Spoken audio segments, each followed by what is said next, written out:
ঘূৰাইছিলোঁ আৰু এইবাৰ বোলো আৰ্মি কিমান খৰচ হৈছে আপুনি বনাওঁতে? বেছি খৰচা হোৱা নাই ৩,০০০ সময় কিমান লাগিছে? সময় মোৰ 8 দিন লাগিছে। এখন মাৰুতি এক্সপ্ৰেছৰ বাহনত মই দেখুৱাইছোঁ চাওক এয়া যি কেনাৰ বৰ্তমান তেওঁ প্ৰকৃতিৰ ওপৰত উপস্থাপন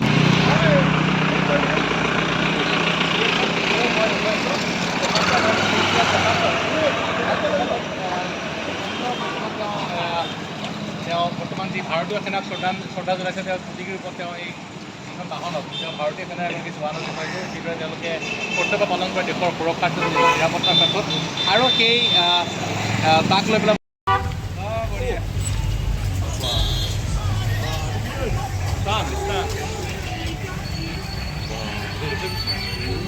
কুমাৰ কলিতা। আপুনি স্বাধীনতা দিৱস উপলক্ষে কেতিয়াৰ পৰা এইটো প্ৰস্তুতি কৰিছে? মোৰ 8 দিন হৈ গ'ল।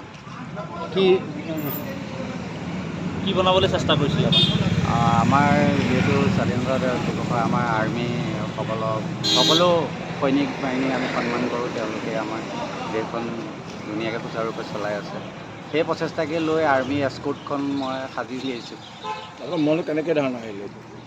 আগতেও মই বৰটোপটো নগাঁও টাউনত ঘূৰাইছিলোঁ আৰু এইবাৰ বোলো আৰ্মি লৈ আগবাঢ়োঁ।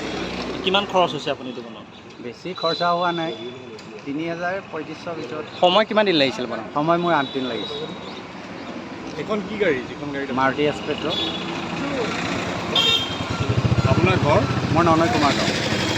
মই নগাঁও APDCL জব আছে। ঠিক আছে।